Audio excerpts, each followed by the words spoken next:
ونصلي على رسوله الكريم أما بعد. Alhamdulillah, when it comes to Deen Islam,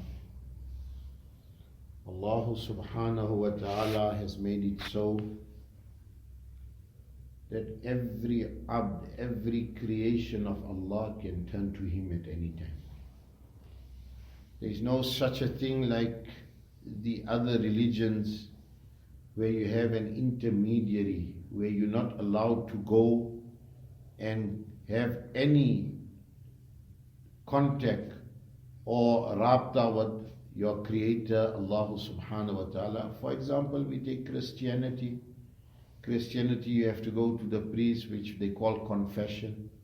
And after speaking to the father and telling him all his wrong and evil, father decides, my son, you have been forgiven. The father himself is probably the biggest sinner, the one that has come to confess.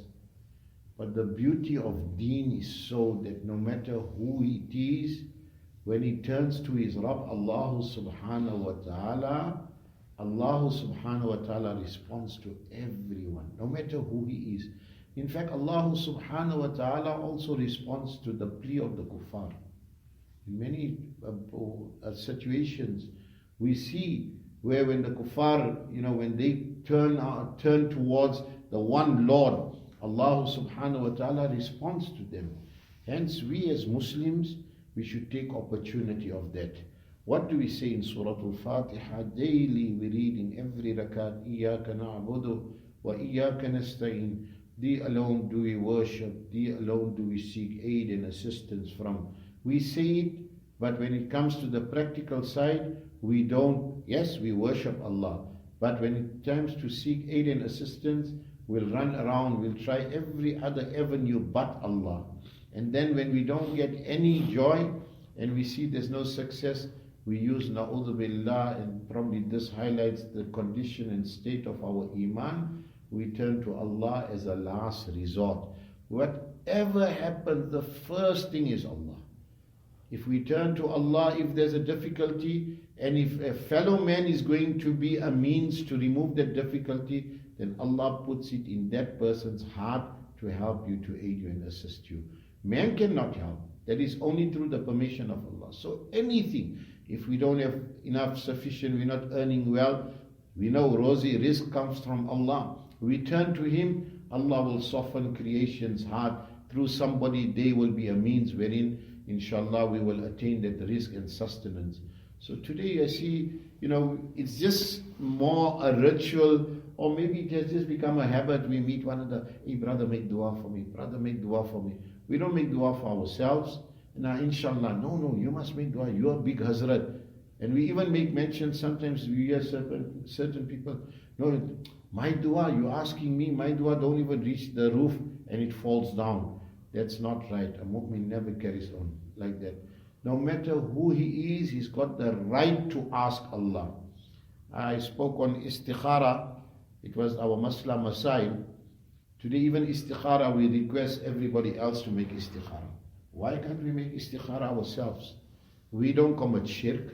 We turn to Allah for everything. And we're looking at istikhara. When a person makes istikhara, you're asking for what? For help, for aid, for assistance, for guidance. And that too, you only ask for that which is permissible. And when you make istikhara, you pleading to Allah, oh Allah, should I take route A, should I take route B? Should I enter into marriage, or is this proposal correct or not? You're asking Allah, and Allah will guide us, because you're placing your trust in Allah. Now what happens, we tell somebody else, brother, I want to open up a business, make istikhara for me. He doesn't know your condition, he doesn't know your circumstances, he doesn't know your tabiat, your character, your expertise. He's just going to make istikhara just like that. Your istikhara will be different to his for the same thing. You doing it with feeling. You know your situation. You know your circumstances. Hence, once there was a youngster, he wanted to, know whether he should get married to this girl or not.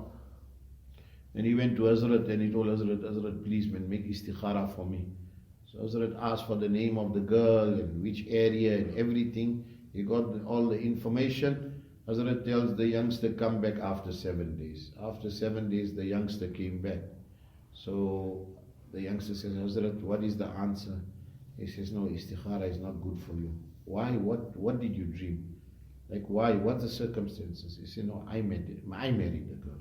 So he said, why, Hazrat, you married the girl? He said, I dreamt of her. She was too beautiful. I couldn't leave her for you. I took her. So this is just by the way. What we're trying to say, when you read it with feeling.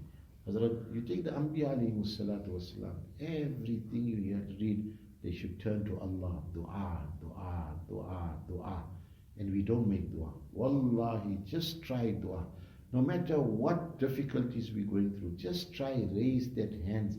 And the best time is at the time of tahajjud. But no matter, even if we can't do it tahajjud time, whilst we're driving, make dua. Then don't raise your hands. Speak to Allah. We don't communicate with Allah. Wallahi, we don't. That's why Hazrat Dawood alayhi salam, important aspects. There's adab, etiquettes, how to make dua first for yourself, then your parents, your family, then for your ustads, and then you look at your surroundings, then you look for wherever the Muslims are suffering, whatever it is. Then you make dua for them, for those that have passed away. There's different types, etiquettes in making dua. Hazrat Dawood alayhi salam, I'll just make mention and we'll leave it at that. When he should make dua, he should make dua for 4 things. Oh Allah, grant me a tongue that is wet with your remembrance. Oh Allah, grant me a heart that is filled with contentment. Shukr, let me make shukr to you. Oh Allah, grant me that body that will make sabr at all times, at the time of difficulties. And oh Allah, grant me a wife that will make my life beneficial in this world and in the akhirat, a pious woman. And then he should say, oh Allah, protect me from 4 things. What are the 4 things? Oh Allah, protect me from those children that will command over me. And this is one of the signs of Qiyamah, where you see children control their parents. We are afraid of our children.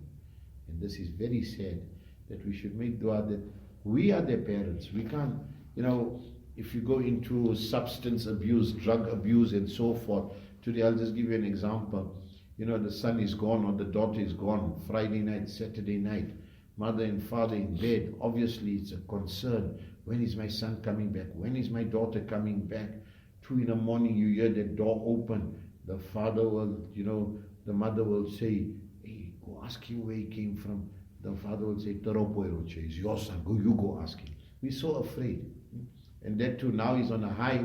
So when you go and ask me, no, mommy, I got a headache. And that meanwhile, because it's of the effects of substance abuse, so the mother drugs him even further and says, Bacho, they'll take 2 more Panados. So this is what we are. That when our children start commanding over us. So Hazrat Dawood alayhi salam that time made dua, Allah protect us from that children that will command over us. Protect us from that wife that will make us old before our time. Protect us from that wealth that will be a means of destruction. Wealth is a ni'mat from Allah. We cannot curse. A lot of people curse. No, we curse wealth. We curse the money. No, it's not the money. Money is a ni'mat. It's from Allah. We need it. But if we abuse it, then it can be our destruction. So protect us from that wealth that will be a means of our protection, our destruction. And protect us from that neighbor who will hide our good but expose our evil. Neighbors generally are like that. We only see the bad of them, and we even, broadcast the bad to everybody else. So this was the dua of Dawood alayhi salam. Allah grant us tawfiq to make dua, inshaAllah. May He accept all our pleas, all our duas, remove all difficulties, and all that we wish and desire that is permissible. Allah grant it to us, inshaAllah. Ameen wa akhiru da'wana. Alhamdulillah.